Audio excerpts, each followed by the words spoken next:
mensonge, en tue le mensonge, en tue le mensonge, pas le temps pour les songes et ses illusions.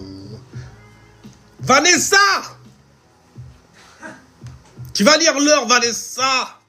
Donc, on disait ascendant scorpion pour toi à 3,55. C'est tellement commun comme nom que je peux le balancer comme ça. Hein. Vanessa, il y en a trop des Vanessa sur Terre. En tout cas, voilà pour un résumé, en tout cas, de tes saisons à toi, ésotériquement. Donc, ce qu'il y a in the sky qui te demande certaines choses, qui vont te donner certains messages aussi. Oui, c'est de toi que je parle. Ne t'expose pas, tu es ascendant scorpion, tu n'aimes pas ça. Alors donc, on disait, printemps 1, 2, 3... Donc c'est ta maison 1, ton identité, ta maison 2, tes ressources, tes possessions, tes talents et tes dons que tu veux offrir au monde. Ta maison 3, les choses qui te sont très très familières, les amis et les frères et les sœurs également. C'est familier, n'est-ce pas? Quand tu les vois, tu les reconnais, n'est-ce pas? C'est des gens avec qui tu as grandi aussi. Par exemple, dans le bail. Anyway, donc, ce qui est en train de naître, le printemps, tu vois? Maison 1, maison 2, maison 3. Le printemps, ce qui doit naître, et l'été, maison 4, 5, 6. Ok? Ce que tu dois en fait prendre conscience, ce qui est en train de te demander de s'actionner, d'être donc en activité, en action, tu vois? Concrètement. L'automne, on y arrive tout doucement, vous pressez pas non plus, c'est pas parce qu'il y a une chute en fait de température que ça y est, c'est l'automne les gens. On est encore dans l'été, il faut chiller. Et donc, je disais, pour l'automne, ça tonne, car ça tombe, et ça fait du bruit, n'est-ce pas? Mais ça se transforme en secret, parce que c'est la maison, les maisons, en fait, qui vont créer énormément de transformations. Tu te lis à quelqu'un, tu es obligé de faire des compromis, ça implique donc faire des transformations pour toi, n'est-ce pas? Savoir ce que tu veux pour toi, parce que c'est ce que tu auras, que l'univers donc va t'envoyer. Quand ça reçoit, justement, tu as intérêt à dire, oh, yeah. Il n'y a pas de demander qu'est-ce que c'est. Sinon, c'est que tu as manifesté quelque chose dont tu n'as pas eu le contrôle. Et pour parler de contrôle, la maison 8, la maison des scorpions, la maison en fait qui n'aime pas les expositions, mais qui adore les transforme. À Sion. Et donc, du coup, ensuite, le Sagittaire, parce qu'après, c'est transformation dans le noir, tu viens enfin à la lumière en étant quelqu'un d'illuminé. Maintenant je sais, j'ai ma pinéale, mon premier œil, mon troisième œil, Rajna, bien ouvert. Tu vois, des conneries comme ça par exemple. En tout cas, l'automne c'est la transformation. Il y a des choses qui sont en train de se transformer. Et en hiver, tu sauras qu'est-ce qui est en train de mourir. Ce que tu dois quitter. Et les maisons en fait de l'hiver, c'est la maison 10, une maison froide. La maison 11, une maison froide. La maison 12, une maison de type eau, blanc fluido, qui se termine d'ailleurs par Jupiter, tes expériences sur tout le cercle, et Neptune, ce qui pourrait donner naissance à une nouvelle personne, Al-Ité, nouvelle printemps, été, automne, hiver. En tout cas, l'hiver, c'est les choses qui sont en train de crever, tu vois, qui sont en train de se dissoudre dans le noir. Donc, on va aller chez toi, en tout cas, on va regarder le printemps. Allez, bah oui, je savais, je t'avais entendu. je reviens. Mais oui. On va m'engueuler comme ça. Oui, je sais. Soifé, là.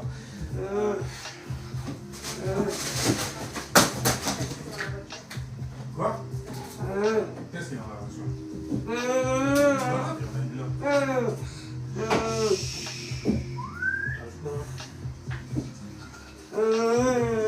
Oui, viens. Allez. Pascal. C'est qui ici, Franck? Allez, on va au lit. Lâche-toi. Go. Allez, prends ça. Alors.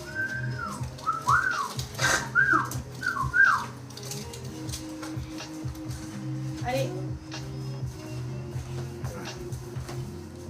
Oh yeah. Donc disais-je, on va aller en fait sur ta charte en fait à partir de ton ascendant qui est donc dans le signe du Scorpion. Et pour toi, vu que le soleil est en Vierge, le Scorpion là est dans la zone en gros, ta zone de printemps en vrai. Parce Vu de degré de toutes les façons. Mais attends, j'avais noté ça. Ouais. En tout cas, voilà, le soleil est en vierge. Et il est... J'ai dit automne, je suis un ouf. Il est dans la première maison de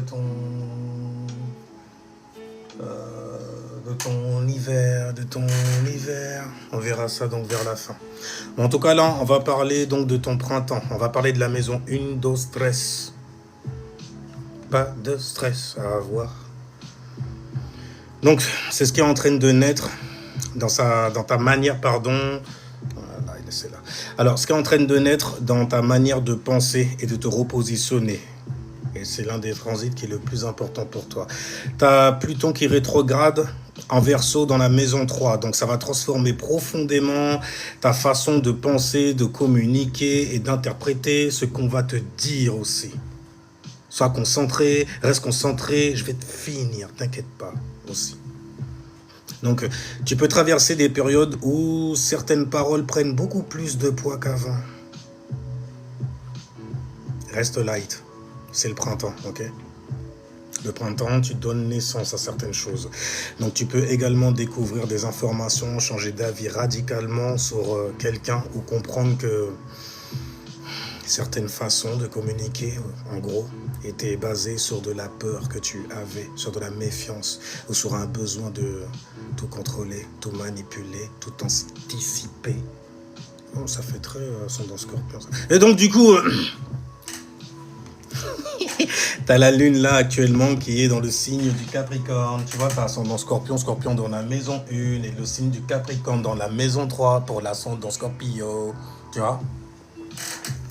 Donc là, la lune en Capricorne est en train de traverser donc ta maison 3, la maison qui concerne justement ton environnement familier, les gens qui te sont familiers, les frères, les sœurs, les papas, les mamans, les copains, les copines également. Enfin bref, les gens avec qui tu as été à l'école aussi, les gens de ta ville, n'est-ce pas?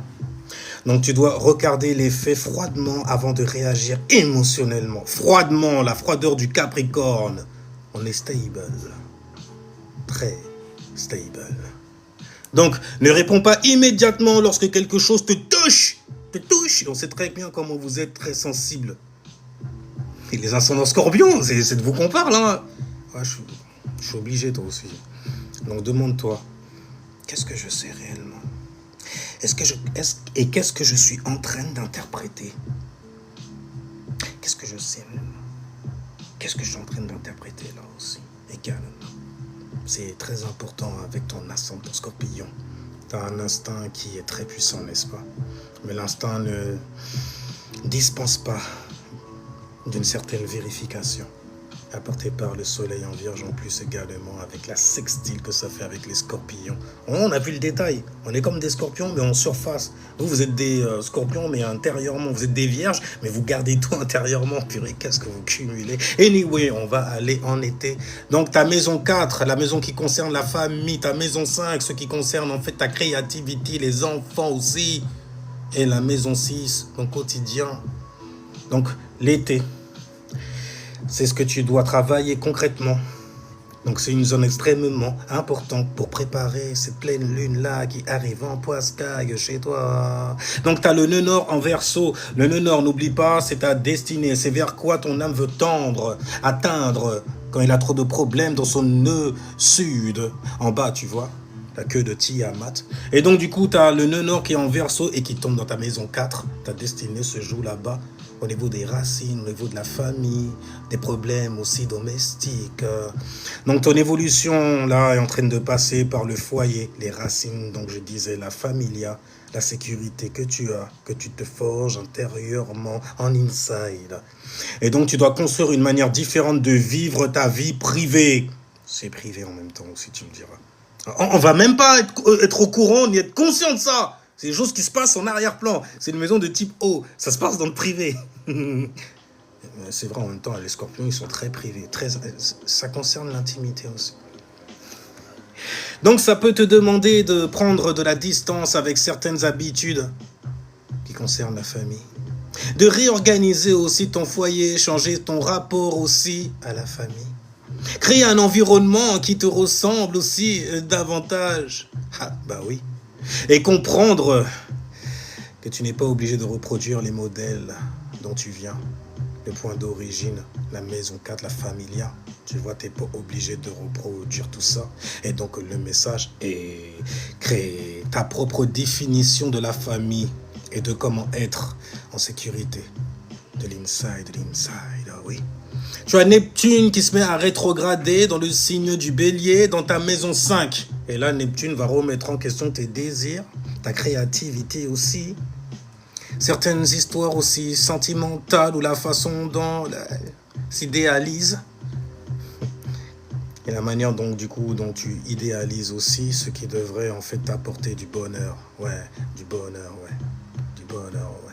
Donc tu peux te demander, est-ce que je désire réellement ça ou est-ce que j'aime l'idée que je m'en fais de ça? Parce que c'est la maison quand même de la romance, tu vois. C'est la maison 5, la maison 5, la maison du Léo. Ouais, ces gars-là. Donc c'est une maison qui est très importante, n'est-ce pas? Parce qu'elle concerne l'amour. Donc fais attention à ne pas confondre potentiel et réalité, n'est-ce pas? On a vite fait en fait de se faire des idées sur énormément de choses que l'on voit, que l'on mire. Écoute, bon, la maison 6, la maison du quotidien. T'as Saturne et Chiron. Alors, t'as Saturne qui rétrograde et t'as Chiron qui est en taureau. Et ça touche aussi ta maison 6 avant de rentrer en taureau dans la maison 7. Car tu es ascendant scorpion. L'opposé, c'est les taureaux, n'est-ce pas? Donc, ils tombent dans ta maison 7, normalement. Mais là, en fait, c'est en train de finir ta maison 6. C'est Chiron, c'est des petites blessures. Saturne, c'est le daddy qui vient t'amener énormément de structure dans ta vie. Et là, le ciel devient très, très concret. Le travail, l'organisation, les obligations, l'hygiène de vie, les gestions du quotidien.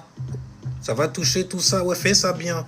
Donc tu peux plus vivre uniquement selon ce que tu ressens sur le moment. C'est fini de vivre comme ça, n'est-ce pas? Saturne t'amène une certaine forme de maturité qui t'informera sur la sagesse que tu as. Et donc Saturne va te dire, mets de l'ordre. Et Chiron ajoutera, et regarde pourquoi certaines obligations te donnent l'impression d'être constamment en train de devoir prouver ta valeur à qui en plus? À toi j'espère en tout cas, mais fais attention à cela. Donc simplifie en fait tes journées, moins de choses, mais tu fais moins de choses mais tu es plus organisé dans ce que tu fais. Moins alourdi, on est beaucoup plus light dans sa vie. Maintenant l'automne. Maison 7, maison 8, maison 9, et ça tombe bien, justement. Ce qui doit justement se transformer dans tes relations et la vision que tu as du monde. Tu as Uranus en Gémeaux en ce moment qui tombe dans ta maison 8. Grosse surprise. Big surprise, ouais, big surprise. En tout cas, donc, Uranus, le changement radical dans le signe des Gémeaux, ça va concerner donc les mots, les conversations que tu vas avoir secrètement. Dans le noir, les personnes ne sont pas obligées de savoir ça, ni de le voir aussi. T'es ascendant Scorpion, tu connais ça. Une discrétion même dans nos vies. Parce qu'on a tous un petit jardin secret, tu vois. Les gens, ils n'ont pas besoin de... ok, parce qu'ils maquerellent comme ça. Qu'est-ce qui se passe là-bas, là? Bref, parce qu'on va blablater dessus, c'est du Gémeaux. On va s'informer dessus aussi. Mais là, c'est Uranus qui est en Gémeaux. Donc, ça va ramener beaucoup de surprises bouleversantes, genre bouleversantes. Ouais, comme des boules là qui se cumulent, tu vois, dans le noir. Et qui créent des transformations chez Watt. Donc, Uranus commence justement à bouleverser, tu vois, les rapports de dépendance, ton intimité aussi.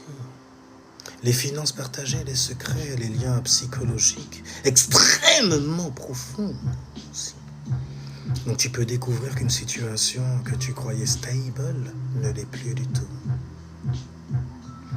C'est moins marrant parce que Uranus, ça crée des surprises et c'est pas des surprises... c'est des surprises dont on se passerait bien, tu vois. Mais bref, fais ça bien. Parce que le transit là peut être aussi libérateur, tu vois. Ça peut te guérir de quelque chose quelque part enfoui dans le noir.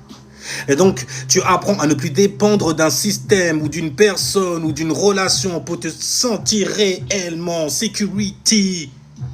extrêmement sécurisé, dans la maison de l'intimité, gouverné par Mars aussi. Donc Mars, tu vois, ça rend le bail intime. C'est les insécurités, donc c'est les sécurités qu'on se fait inside, tu vois, avec beaucoup d'intensité. Donc attention aux accords financiers improvisés. Là maintenant tu les vois arriver tout de suite. Tu dis, ah ouais, il y a moyen que tu me prêtes.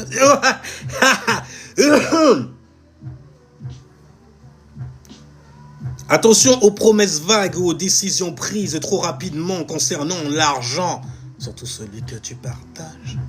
Fais gaffe, fais gaffe, fais gaffe. Et tu as Mars en Cancer dans la maison 9, maison 9. Et Mars va s'activer énormément parce qu'en plus ça crée un trigone avec ta personnalité. Ah, ça va être bon ça, tiens. Donc tu peux avoir envie de défendre, d'être très agressive aussi avec tes croyances, ta vérité, ta valeur, ta famille, ta vision, même tes choses dans ta vie, ta philosophie, la manière dont tu vois la vie, tu vois. Et donc tu pars en voyage de corps ou d'esprit, en part ton âme, là, tu vois. Donc Mars en Cancer, ça peut faire en fait défendre une conviction parce qu'elle nous touche émotionnellement.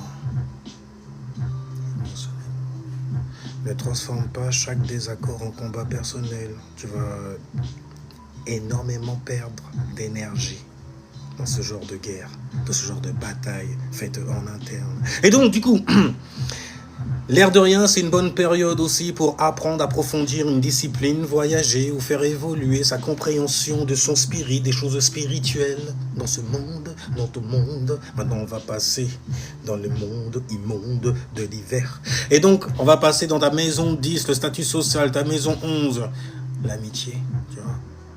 L'amitié avec les étrangers, c'est souvent les étrangers qui vont te venir en aide par rapport à ta famille, tu vois, qui ne comprennent pas. C'est pour ça qu'il y a une incompréhension entre les Verseaux et les Cancers, tu vois, trop concernés, trop connectés, les Cancers, tu vois. Donc le Verseau est plutôt dans le détachement, tu vois, il n'est pas connecté comme ça. Par contre, il crée des liaisons. Il est humaniste comme ça. Il a l'idéologie de qu'est-ce qu'un humain c'est. Faut vraiment être arrogant pour avoir cette idée. Après, c'est le syndrome de la blouse blanche, tu vois. Ils savent mieux que personne. Leur principe, c'est je sais. Ok? Quel arrogant. Non, mais voilà. Et donc, on disait, pour l'hiver, c'est ce qui arrive à maturité. C'est ce que tu dois progressivement laisser derrière toi. Ce qui est en train de mourir. N'essaye pas de les réactiver. Tu vas entendre des cracks lorsque tu vas pousser sur le poitrail. Comme ça, tu vois. On peut pas laisser partir. On peut pas, non. Mais pourquoi tu essaies de le retenir? Balancer la date du décès, là. N'importe quoi. Parce que t'as pas compris encore. Ok, doucement. Donc là, c'est une zone qui est très active dans ta charte, justement. T'as Jupiter qui est en Lion dans ta maison 9, tout près du milieu de ciel, dans ta maison 10. Donc du coup, Jupiter se rapproche tout doucement en Lion dans ta maison 10. Après, professionnellement, c'est stylé, l'air de rien, parce que ça va progressivement en fait ouvrir beaucoup de visibilité, d'opportunités professionnelles, de reconnaissance, d'enseignement aussi. Tu vas apprendre des choses, tu vas en apprendre aussi quelque part. Tu vas en transmettre des opportunités de transmettre des choses également. Un projet public, par exemple. Un changement d'ambition, pourquoi pas. Il y a quelque chose en tout cas qui peut commencer à prendre davantage d'ampleur chez toi, surtout que ça va concerner ta carrière, la maison 10, la maison de la carrière, n'est-ce pas? Mais Jupiter va te demander donc d'oser. Et d'oser faire quoi? C'est en Lion, donc de te montrer, de t'avancer. Non, tu ne fais pas preuve d'arrogance, tu sais ce que tu vaux.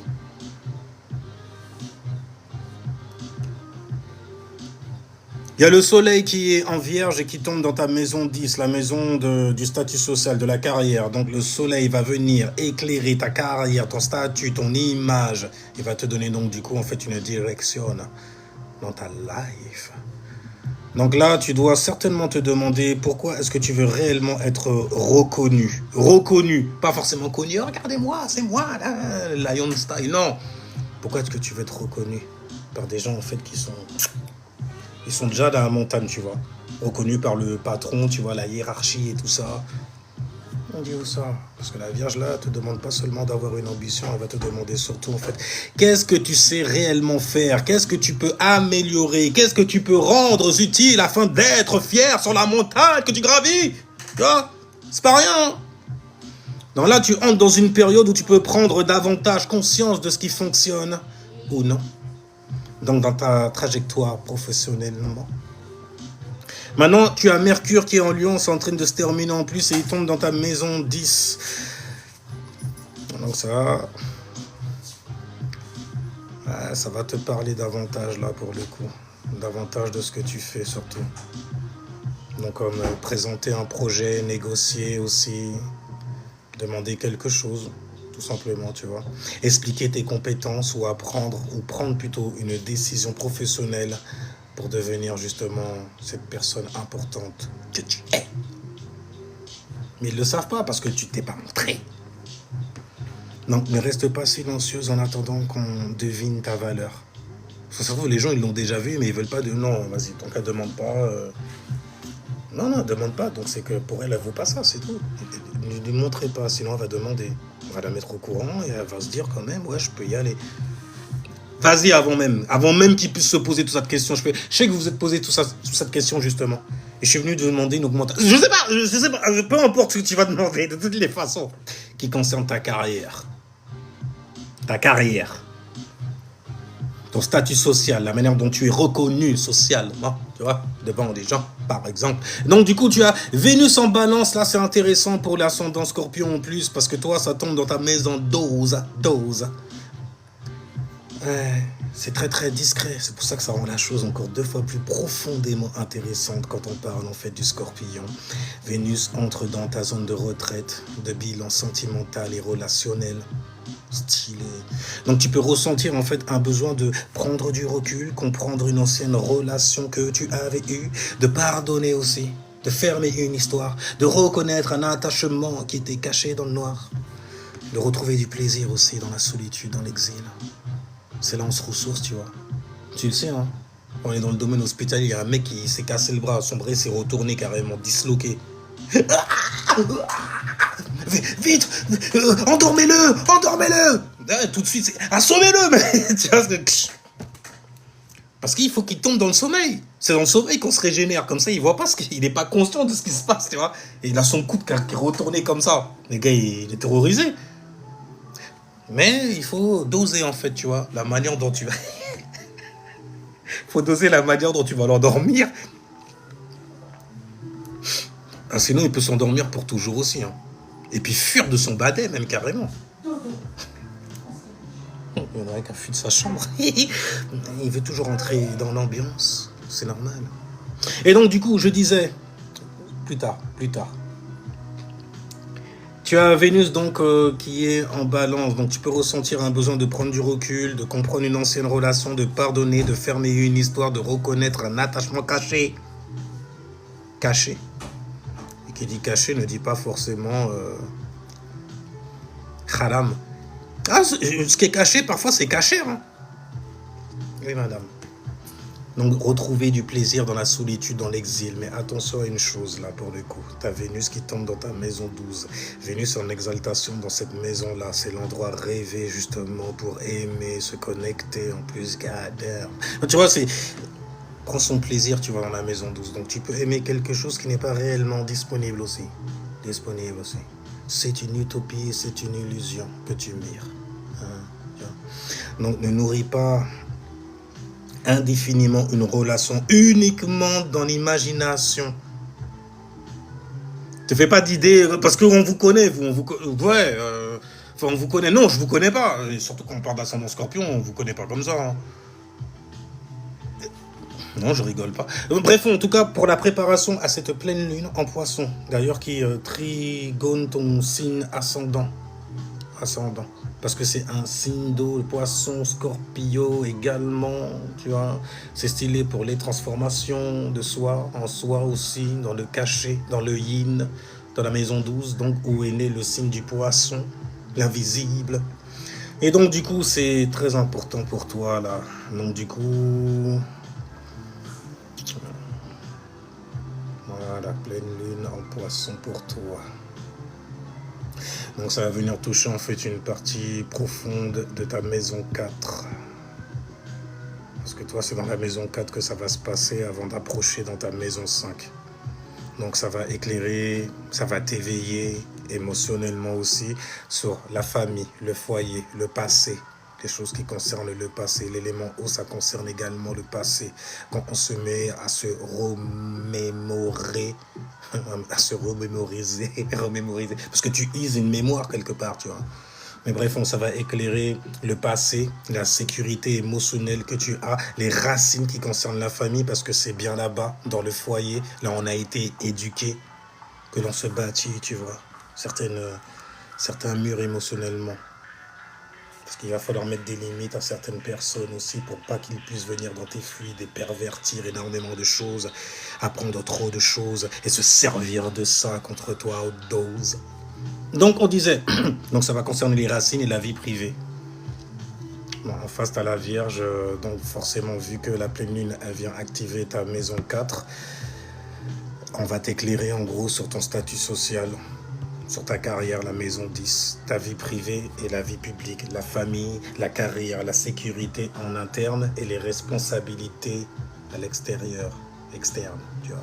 C'est l'équilibre qu'il va falloir avoir. C'est ce que ça va toucher dans tous les cas dans cette histoire-là.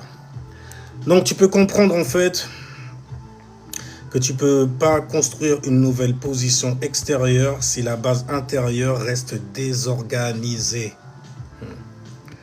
Donc la pleine lune pourrait révéler énormément de choses chez toi. Du style, en fait, voilà, ce que tu portes encore émotionnellement, ce qui influence toutes tes décisions à l'extérieur.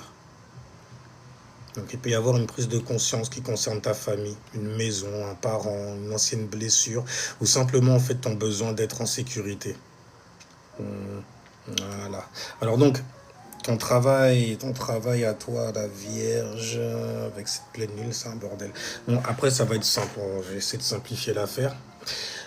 Mettre de l'ordre dans ce qui est concret afin de voir clairement ce qui est émotionnel. Par exemple, ranger quelque chose chez toi. On parle de la maison 4 quand même, tu vois. C'est l'endroit où tu aimes te sentir bien. Résoudre un papier, une paperasse comme ça, organiser même un travail, pourquoi pas. Remettre une routine en place aussi. Terminer certains obligés. Terminer une obligation, certains oubliés. Terminer une obligation, clarifier une conversation. Pourquoi ? Parce que lorsque le concret est désordonné, le poisson peut absorber tout ce désordre-là et le transformer en anxiété. N'est-ce pas?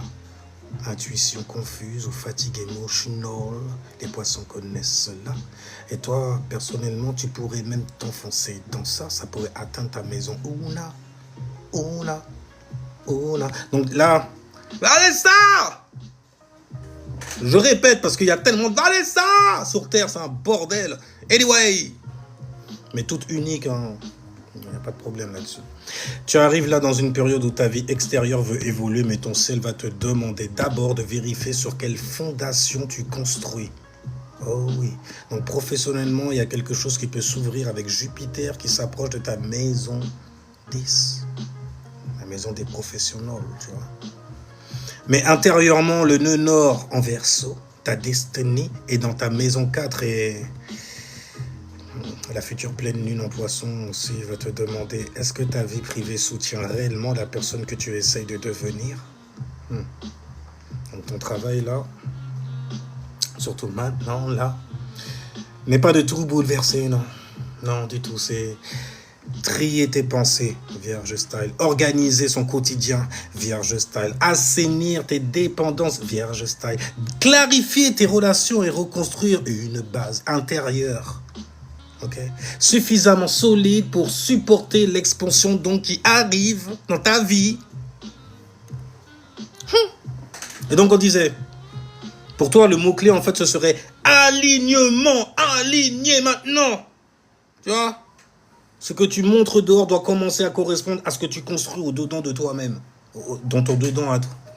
Dans ton dedans de toi-même, tu vas le dire. Mais, ça va, Vanessa, c'est pas de toi que je parlais de Vanessa. Eh ben, tu t'appelles Vanessa, il n'y a pas 1000 A, t'as pas 1000 A à la fin. Moi, je parlais à une Vanessa, pas une Vanessa. Toi aussi. Tiens, je vais aller sur Moya. Je vais aller sur Momo. Et les gens, je de toutes les façons, là, je suis en train de faire un Astro Run sur quelques chartes, en gros, que je pense importantes aussi, afin de mettre au courant ces gens dans leur vie, qu'il se passe certaines choses selon les saisons ésotériques. Ok. Et là, en ce moment, on est en train de préparer une pleine lune en Poissillon. Ouais. Le soleil est toujours dans le signe de la Vierge. Donc, on est veillé sur ce qu'on doit organiser au quotidien. Sinon, attention, ça te tient. À l'intérieur, ça te met les nerfs, tu vois. Mais tu tiens, t'as pas le choix de toute façon. Les Vierges sont comme ça, n'est-ce pas? Le signe de la perfection. Ma force de tout vouloir, justement, perfectionner. On ne veut pas même s'actionner à l'extérieur, alors qu'en vrai, on est les meilleurs. On est les meilleurs, ouais. On est les... Et donc, j'y vais. À tout de suite. En tout cas, pour ceux qui seront là, merci d'avoir suivi. Alors, c'était un bon début. Je suis ascendant Scorpion. Damn. Il y a beaucoup de Vanessa qui sont ascendant Scorpion. Hein, c'est dingue, hein. Je connais plein de Vanessa qui sont Scorpions. Tu vas lire leur... Je suis à l'ancienne, il n'y a rien du tout. Moi, je vous dirais ciao, peace et restez safe spirituellement. Il y a pour vous sur Cérémonial Master sur YouTube quelques vidéos si vous connaissez votre ascendant pour savoir quelle planète tombe dans quelle maison et quel effet elle aura dans cette maison également. Ok. Et si jamais tu ne connais pas ton heure de naissance, tu connais ton plexus solaire, ta conscience, donc ta volonté, le comment faire, ce que tu fais, comment tu te mets à t'actionner dans cet imaginatis mentis. On va checker là-bas, tu vois, tu checkes ton signe. Mars en cancer, qu'est-ce que ça dit pour moi? Moi, je suis cancer, comment ça va se passer dans l'affaire? Bah, tu pourrais cumuler énormément de saloperies et puis être émotionnel sur nous comme ça et puis te lâcher comme ça. Et nous, tout ce qu'on va voir, en fait, c'est quelqu'un qui est au pays des merveilles. C'est quelqu'un de très sensible, qui est très connecté, hein, qui peut être très touché et qui a une manière de le montrer avec beaucoup de beauté émotionnelle. Bon, on va rigoler aussi. On a le droit encore ou pas? Alors, je vous dis ciao, puis jusqu'à la prochaine vidéo. Moi, je vais aller sur toi. On va toucher 2-3.